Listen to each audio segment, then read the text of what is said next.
Would everybody please stand for the Pledge of Allegiance to the flag? Pledge allegiance to the flag of the United States of America and to the republic for which it stands, one nation, under God, indivisible, with liberty and justice for all. All right, I want to welcome everyone here tonight. As you can see, the mayor is not here. He has had a slight health issue, nothing serious, but he is in the emergency room in Roanoke, and he's okay. We just heard back from him, and he'll be okay, but could not be here tonight. And I talked to him earlier, and he was upset that this is the first council meeting he has ever missed. So just keep him in your thoughts. Likely excuse. Maybe so. All right, approval of minutes, any additions or any? Okay. That is okay. Report of town manager. Thank you, Vice Mayor Stanley and members of council. I would just remind everybody that Bedford County Public Schools open up Monday the 14th, and there will be traffic issues probably at the beginning of school and the end of school, as there usually are. And that's all I have tonight. If you have any questions, I'll be happy to answer them. All right, we appreciate it. Bart? Any appearances before council? I do not see any. Council comments? Bob? So, Mayor, all I want to say is I really enjoyed the police night out. It turned out great. Great night for it. Looked like we had a really great turnout. Got to talk to a lot of people I hadn't seen in a while. I was glad to see them come out of the house, but I really enjoyed it. On Mr. Carkinson's thing, National Night, it was a great event downtown Bedford. I attended it. There was a lot of people there that I've known and seen over the years, met some new people. So, and also we want to wish the mayor a happy, speedy recovery. Oh, me? Okay.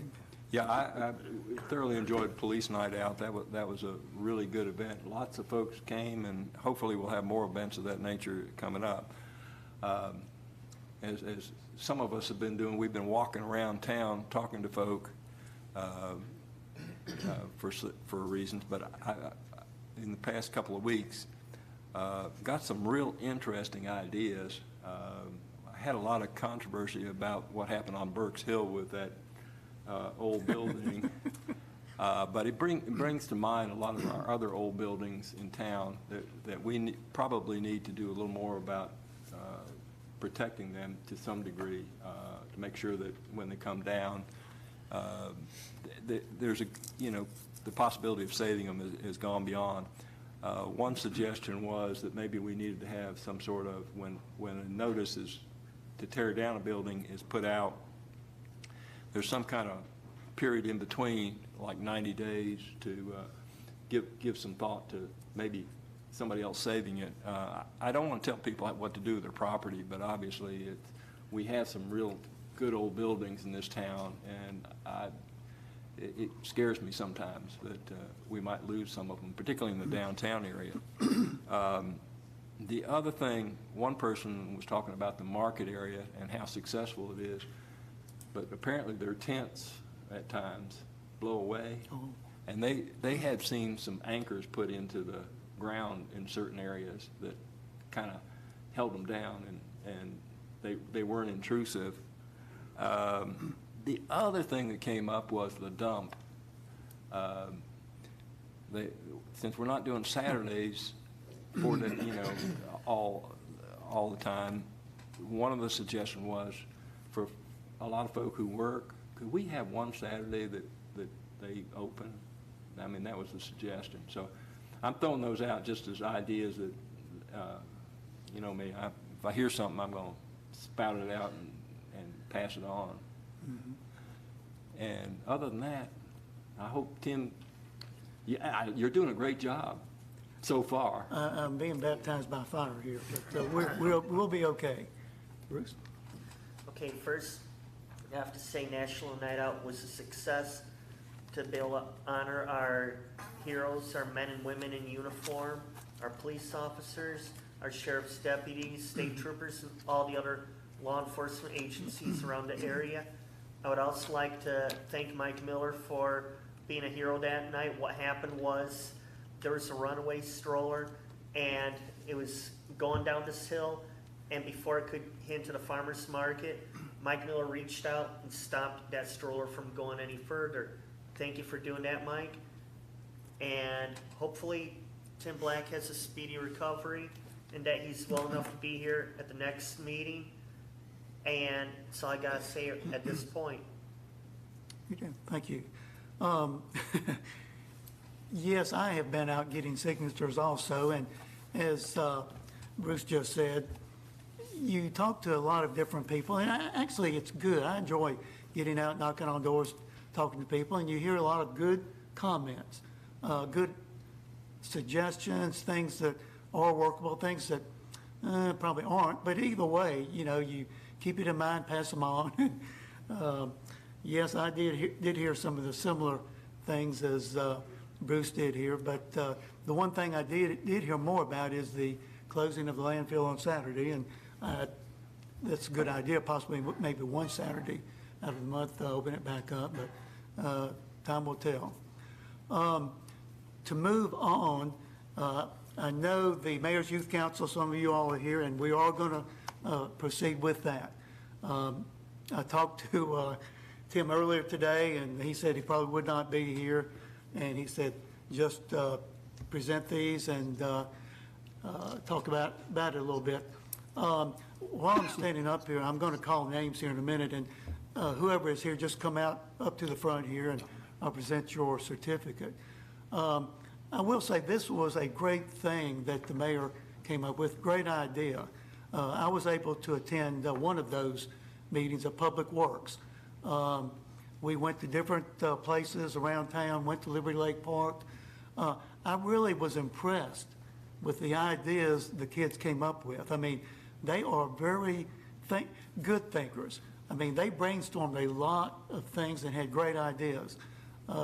Some we can look at short-term, some long-term, but either way, I was very impressed with the ideas they had. And then when they came back to the building, they had other ideas, and I just think this is a great thing. I would hope the mayor would continue, or whoever's the mayor into the future, and carry on. But again, I appreciate you all taking part in this and doing what you did and putting forth the effort that you did. So as I call these names, if you would just come up front, and I'll then come around and present these certificates. Jaden Hurt, Jadian Napier. CG, can you get them to stay up here after? Sure, sure, be glad to. Diego Salinas, Haley McGuire Hernandez, Tommy Kirby, Lacey Craig, Colton Manning, Jita Diaz, Malaya Davis, Marcus Davis, Marlon Creasy, Drake Coles, and Charlotte Burke. Well, y'all are holding down the fort. All right, I'll be right there.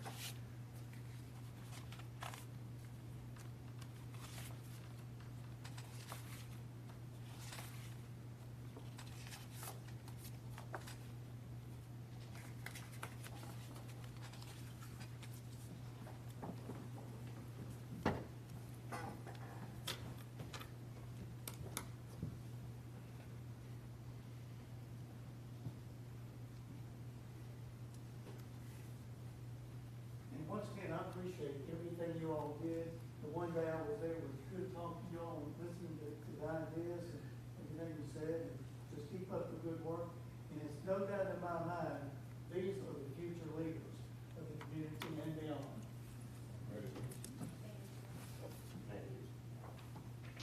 Thank you.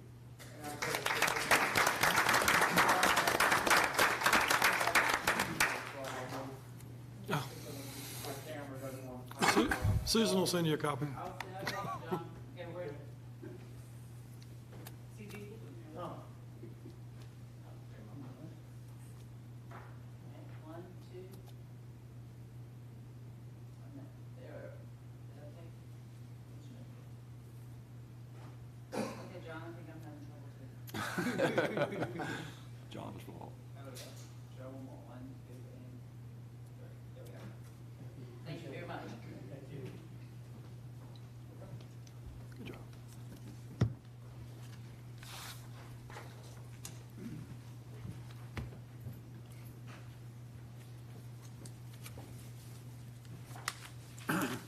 All right. Report of council committees. Street committee met this evening, we talked about downtown parking. All right, and yesterday evening, we had a finance committee meeting and electric committee meeting, both of which were in closed session. Before we went into closed session, we did discuss one little issue, and we decided to recommend to staff that the solid waste fund, which has a liability of $2.3 million, to write it off and not pay back into the general fund. This has actually been ongoing for about 20 years. It's been recently discovered, and so that was our recommendation. And as I said, the rest was in closed session, and there will be more to come. All right, no revisions to the agenda, no public hearings, no consent, no old business, new business. Presentation of Zytel LLC. We have Mr. Rodney Gray here Oh. from Zytel, who has some information to share about our newest internet service provider in town. All right.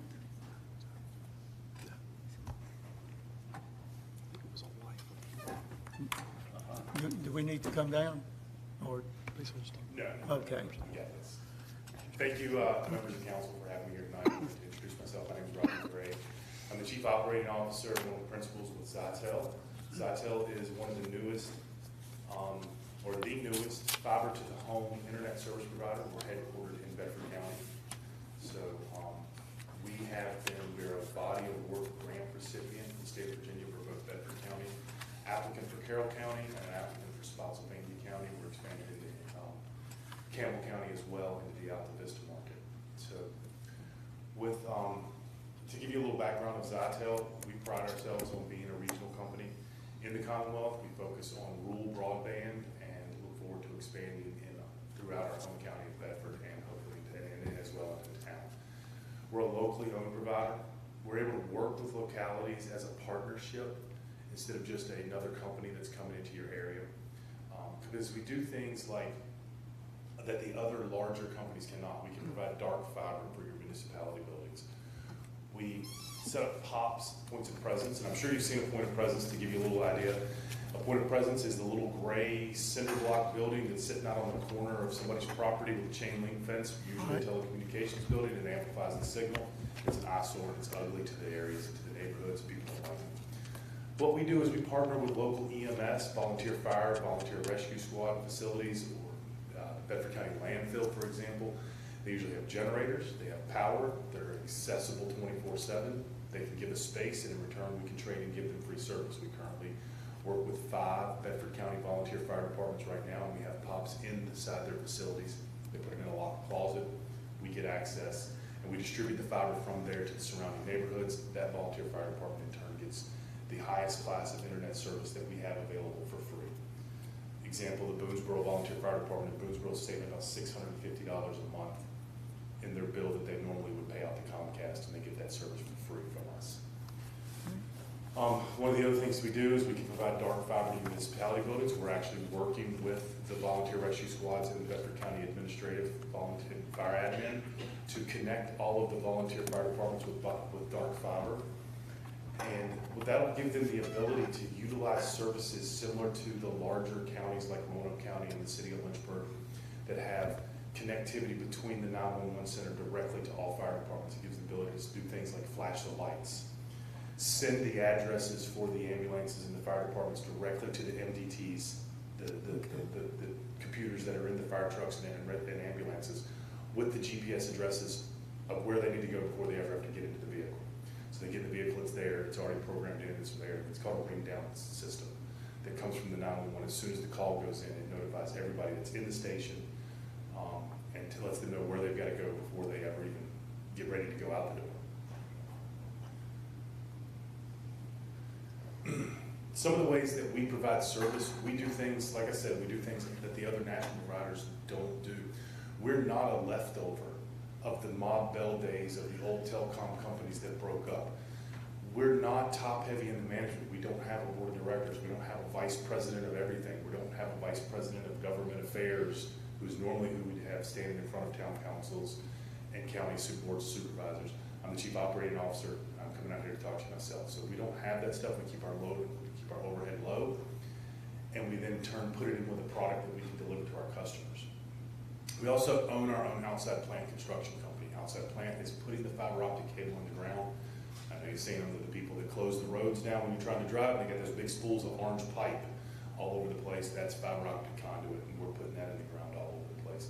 We do that ourselves. We don't subcontract that out. Only about 30% of our plant is subcontracted labor to other people. We're an employer here in Bedford County, the town of Bedford, and surrounding areas, and we employ those and pay those people to come and put that fiber in the ground here, and as we expand into North Carolina and other counties. We designed our processes based on the way we didn't like the industry was moving. I moved out of Roanoke. I'm born and raised in Bedford County, graduated from Stanford High School, and of course I left, went to Roanoke County, now I'm back. But when I was living in Roanoke County, we dealt with Cox Communications. Every 2 years, I'm sure you guys have this problem here with other providers, every 2 years my cable bill, and my internet bill, and my phone bill would skyrocket, $250 before I knew it. You call them, they tell you, oh, well, you're not in a promotion plan anymore. You're outside your 2-year contract, and our new contracts are only for new customers, so you got to threaten to leave and cancel and all this other stuff, so we don't do that. We don't run promotional periods, we don't run stuff like that. The price that we give our customers is the lowest price we can give. You're a month-to-month customer, you're not locked in for 2 months. So we did that differently than the way the other providers are doing based on how we did not like it. We're flexible to our customers and to our local government partners. We have over 20 years of IT experience, which is where this market is evolving into. Everybody else that does this is telecommunications companies, the leftover of the Mob Bell breakup back in the 70s, the Verizons, the Shentels, the local telcos. We're an IT company. That's where we started. We started this company because Brandon, the president and CEO, built a house down in Bedford County. Comcast wanted $30,000 to put the coax down his driveway to turn his house up. We were having a conversation 8 years ago and said for $30,000 we should put fiber in your entire neighborhood. So we did. That's how Zytel started. So now we've expanded, like I said, to Bedford County, Carroll County, Campbell County, and we've just been awarded a grant in North Carolina. We're going to build in 9 counties along the Virginia border into North Carolina. Wow. This is our current footprint. It's available on our website. It shows all the areas in Bedford County and in the city of Danville. The city of Danville actually has a fiber optic network built. It's a municipality network that's owned by the city. We ride on that and we provide service in the city of Danville.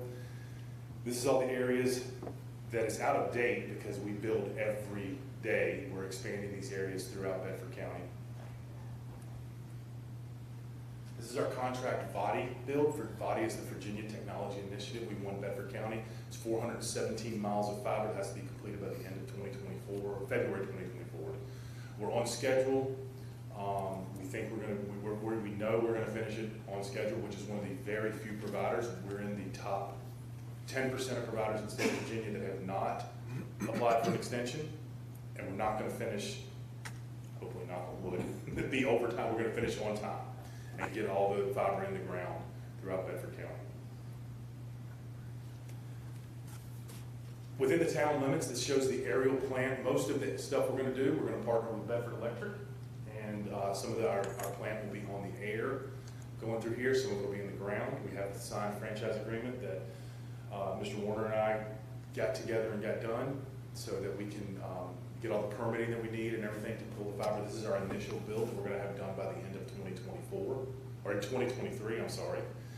It's 8.6 miles of fiber, a total investment of almost $500,000 out of our pockets into, this is not a grant build, this is a build that we're doing out of our pockets to connect the different areas of the body build that are on the outskirts of the town. Give you a little bit better map. This gives you a little bit better map of where we're building into the town. We're coming out of the south. The south is not a body project. There was a project that was a grant build, which was the redesign of the 2019 body grant that Bedford County gave to the fixed wireless company. I'm sure some of you have probably heard the fiasco that was. We reapplied and won that portion of the grant. They call it the landfill project. It's coming up the Virginia Byway, coming in south there into the town, building across there, and we're going out to the east, west, and the northwest sides of the town. I don't have the map to show you. I could not get my engineering department to give it to me because they kept saying it wasn't ready for public consumption. But we do have a 2024 map that shows the full northwest corner going out Big Island Highway, or northeast corner of the town going out Big Island Highway towards Big Island. That's what we're going to build in 2024 through the town. We're very open about our rates. They're published right on the front page of our website that shows our current rates for what we're charging monthly for internet service. We provide up to a gigabit synchronous connection right now, which means 1,000 meg down and 1,000 meg up. It's the fastest internet available in southwestern Virginia. Cox, Comcast, Shentel doesn't have anything to match. We're testing 2.5 and 5 and 10 gig circuits right now that we can deliver within less than a year. So,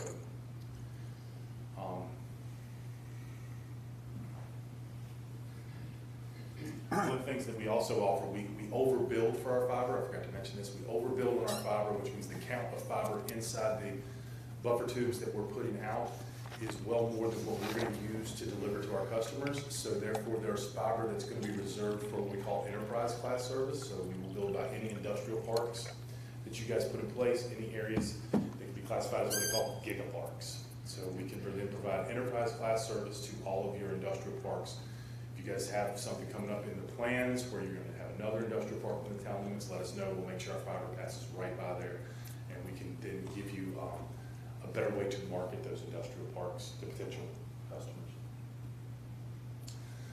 This is once again an old slide. I should have taken the time to update it today, but we do have television services. We offer television services now. We have partnered with a company called Vidgo, so we white label it as Zytel TV. It is a streamable app that you can download. It's bring your own hardware. You use your own streaming device like an Amazon Fire Stick or a Roku.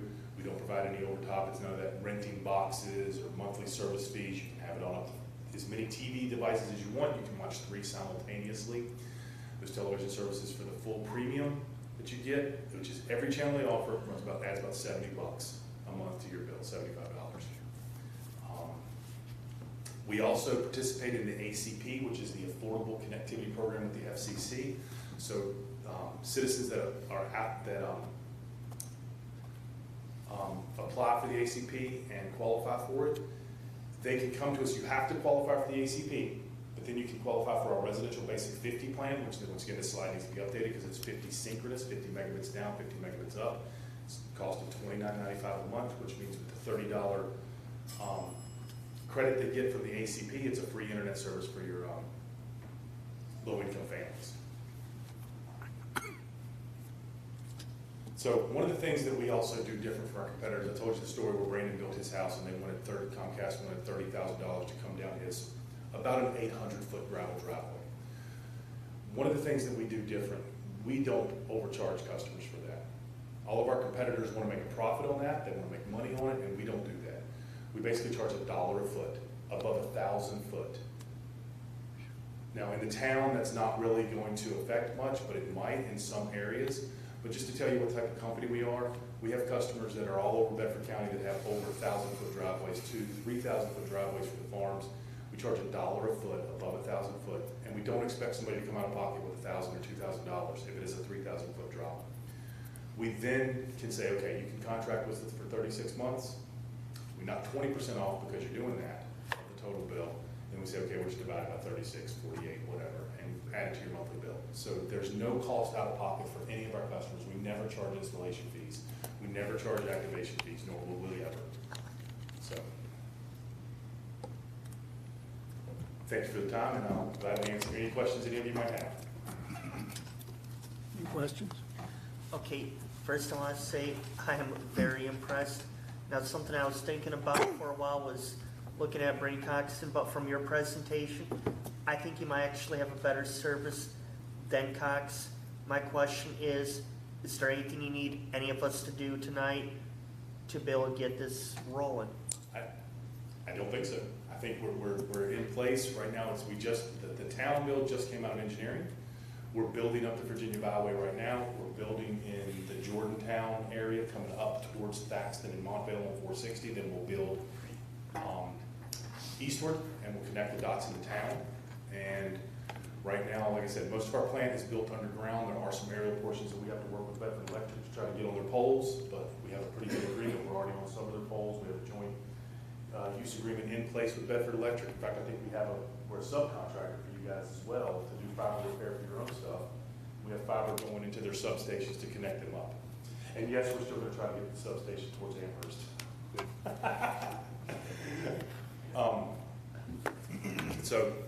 But I mean, I think we're rolling right along. We're hoping by the end of 2024, we'll have what's they call the Bedford County landfill project completed, which will be the south side of the town. We'll pull in and come in right along the south side and build to the main street. We've got 18 months on the franchise to get into most of your municipality buildings, right? And we're gonna have fiber in there for Jonathan and his IT team to do with what they want, whether they want it to be dark fiber or we drop off gigabit or 10 gigabit internet into all your municipality buildings. You'll have internet speeds that are gonna be comparable with any of the bigger cities up and down the East Coast. Nobody's gonna have anything better than the town of Bedford in all of your buildings. I'm not sure if you just answered this, but like, when will you be available for town residents?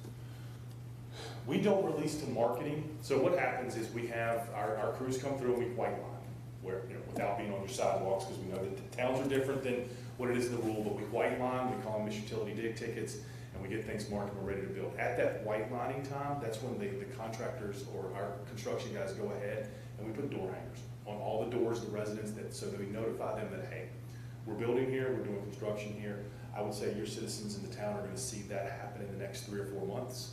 So we'll start notifying them, and once that happens, and our marketing group will start to do things and start releasing things in the town of Bedford. Our marketing guy's great. You guys probably know him.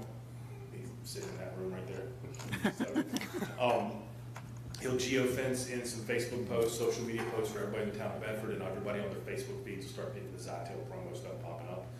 People have door hangers put on the door, A, to notify them about the construction, but 2, to let them know to call us and start signing up for service. That's the point we start signing up. The same contractors that are putting in the main line, as they put in, the contractors come behind them and connect the drops up between the residents, between the homes, between the buildings, into what we call handholds or displacements. So we're hoping by the end of 2024, that map that I showed you will be 100% complete. And we'll continuously be turning customers up and activating them, but we're hoping we'll start on that in the next 60 to 90 days and be activating customers right behind as we build. That's all I have. We do, I think we are, I've got to confirm this with Jonathan, because I think I'm going to work it out with Jonathan on which one of the municipality buildings, or whether it's going to be the fire department, we're going to put a pop in, which means we'll have that point of presence, which would be the rack of equipment, and it'll be like one of your data centers. We'll probably co-locate it with wherever Jonathan wants it. He's in charge of all your IT stuff. He'll be the one responsible for giving us access and make sure we can get into the facility. He had talked about maybe one of the Bedford Electric facilities being a pop. They have generator power where they can keep us up and running at all times during storms and things like that. So we have to work out those details and then design it. I think the maps that I designed show, they have a little small variance for that fiber to be pulled out of any one of the municipal buildings, whichever one you guys decide that you want us to go. Okay. Will they be, will this stuff be pushed into the ground, or you actually have to slip trench it? Well, towns are different, obviously, than the rural county. In the rural parts of the county, we use what's called a vibratory plow. It's a big tractor with a knife on the back of it. The knife jabs 3 feet into the ground and buries the cable. And then we use a horizontal bore machine to go into the driveways, going into the roadways, going to the parking lots. In the town, we obviously want to do as little destruction as humanly possible when we go underground, so we'll tear up pieces of sidewalk, small, because we got to put it back. Then horizontally bore where we need to go, put the handholds, and put it in nice and neat. But the majority of stuff we're going to do in the town, we're going to try to make sure we partner with Bedford Electric, and where we can, we're going to put it on the poles, just because. We've been replacing sidewalks. I hate to see those. If we dig it up, Lots of it. if we dig it up, I promise we'll put it back better than it was. And if it's not, we'll hear about it, and then we'll come back and do it Oh, again. yeah, you'll hear about it. Good deal. Anything else? Okay, one more thing, for those tonight that don't know, what exactly is the difference between dark fiber and regular fiber? Okay, so I'll give you an analogy. The analogy I have is you have a 20-lane highway, right? 10 lanes on either side. The first 8 lanes on each side have traffic in them. They're for the general public to use, and they're running traffic. The inside 2 lanes on either side, so those 4 lanes, are reserved for fire and rescue, government buildings, enterprise class customers like large manufacturing plants, hospitals, things like that. Those are reserved, and we don't light it up with access from the internet. We just pull that fiber into your facility, hand it to your IT guy like Jonathan, say, here's your end of your fiber, plug it in here, and tell us where you want the other end spliced together to plug into. And he'll go plug it into his equipment, and those electronics will send light down that lane of traffic, which will be isolated and just for the town or just for however he sees fit. So that's basically what the difference between dark and lit fiber is. Lit fiber is what we do, and it's called a distributed split model. One strand of fiber can supply internet for up to 64 customers. So it's a split piece of fiber that then can be split out and go to 64 different customers. It's called a GPON distributed split model, which is what we do. So my question would be, what's the life expectancy of what you're putting in the ground? How long is it supposed to last? 50 years. 50 years? There's fiber, so fiber was developed in NASA in the 1960s and 70s, and some of that fiber is still in the ground and still being utilized. We expect a 50-year life expectancy of all the fiber that we put in the ground, unless somebody digs it up and cuts it, which does happen. So it's a Kevlar protected, it's called single jacket, single armor, Kevlar protected fiber. But fiber is the most resilient product that's out there for telecommunications. Fiber is the upper end of the speeds of fiber has yet to be found. They're still developing, research and developing electronics to put on the other ends of the fiber optic cable. They get faster and faster speeds, and that's the same fiber that was developed and designed back in the 60s and 70s. So that's what we're putting in the ground. Right now, we're testing electronics that'll give 10 gigabytes of speed of internet. And I know everybody shakes their head and goes, oh my gosh, we're never gonna need 10 gigs. Well, we said the same thing about 1 gig 5-6 years ago, and now that's all everybody wants. So in 2 or 3 years, we'll have that available to everybody. Yeah. Anything else? You know, this does sound exciting, and we look forward to the finished product. And I'm sure it's going to have a lot of good capabilities. We're glad to be here. Like I said, we're all, we're Bedford County, the ownership of this company is Bedford County residents. I grew up here. We're excited to be doing what we're doing here in Bedford. We're excited that we can tell people when they call Zytel that they are getting the fastest internet service provided in all of southwestern Virginia. Yeah. And that they are getting internet that is just as fast as what they can get in Richmond, Nova, Charlotte, wherever. And we need it here. Yeah, we do. Yes, we appreciate it. Thank you. Thank you. All right, next is ordinance amending and reenacting section 30-33. Let me read the actual one. Okay. Flip a coin. The ordinance amendment before you includes 2 amendments related to larceny and theft. First, it updates the definition of petty larceny to account for inflation. Today, the threshold for grand felony larceny is $1,000. Our code simply had not been updated for many years and referenced $200 instead.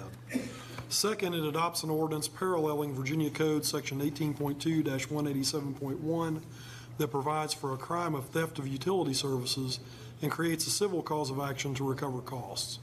The town electric department recently reported that it has numerous recent incidents of theft of electrical service, and the council electric committee has by consensus ask staff to prepare and present an ordinance change to make theft of utility service clearly criminal. This also would provide for theft of solid waste collection service to be criminal. The town has a standing agreement with the Commonwealth's attorney to prosecute crimes for the town. Under the ordinance, the town attorney would be able to bring the related civil penalty and recover fees and costs. The town attorney could bring similar civil actions for theft of electrical service outside of town limits under the similar state statute. Tonight, town council is requested to adopt the ordinance as presented. All right, you have, So moved. second, okay. Discussion? Okay, so anyways, when I went in to get my password changed on my tablet, I talked to John and asked him a little bit about this situation, and he cleared some things up for me. Not only is this an ethical situation, but it's also a safety issue as well.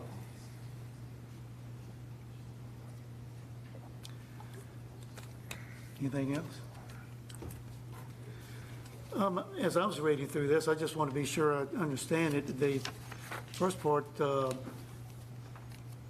talking about $1,000 being deemed guilty of petty larceny. Is that, what exactly does that include? Well, the basic, so petty larceny is misdemeanor larceny. Grand larceny is felony larceny. Larceny is defined at common law as the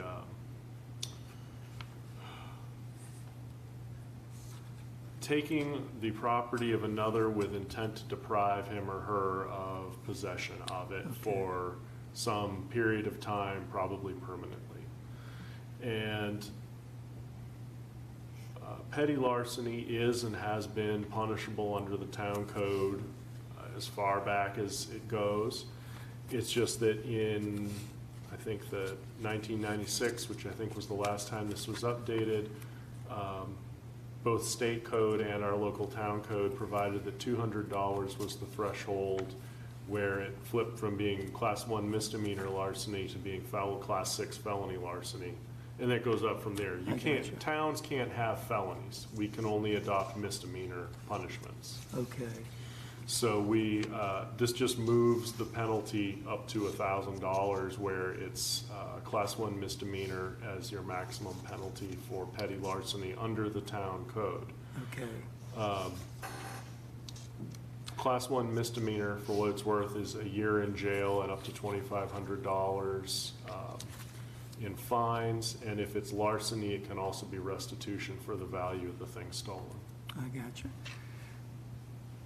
And that makes more sense in that this is from the town. I know as we talked in the electric committee, my previous employer was different in that we kind of went after anybody and everybody that we thought was a large sum or damage to the meter base and so forth. But this more defines the town and its statute. Okay. I appreciate you clarifying that. But, yeah, that was my only within the theft clarification. of utility services ordinance, that really, it very closely parallels the state statute that APCO or Dominion or the electric co-op would proceed under. Yeah. Made a few changes to how notice is provided so that it matches more closely what we actually do in terms of providing people notice of cutoff, which is actually, it's pretty thorough. It's just not quite the same as what the state statute Right. provided. And we also provided for, we added in here also theft of solid waste service. Historically, of course, it was, if you lived within the town, you paid your solid waste fee and you got your solid waste service. Now it's Correct. theoretically possible that someone could steal it. So Yes. there you Yes. go. If someone steals it, we know how to go after that. Yeah. Well, I appreciate that clarification. This is very good. I thought it was well-written and well covered. Thank you. Thank you, sir. Anything else? Roll call? Mr. Carson? Aye. Mr. Haley? Aye. Mr. Hartwick? Aye. Mr. Johansson? Aye. Mr. Schoen? Aye. Mr. Stanley? Aye. Motion carries with 6 ayes. All right, ordinance amending and reenacting Chapter 46, solid waste.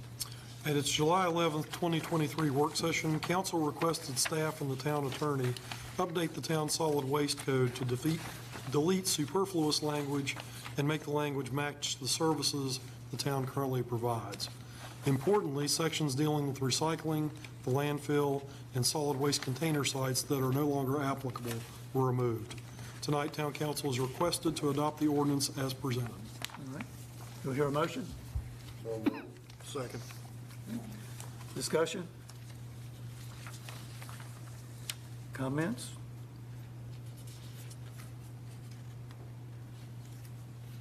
This is what we talked about. He did it, and needed to be Yes, done. yes.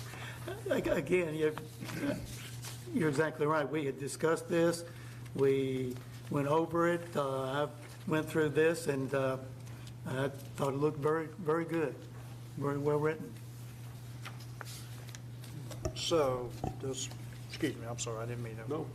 So does this cover all the issues that we had before, or does it really put every day in perspective where we don't have to go through the issues that we went through in the past?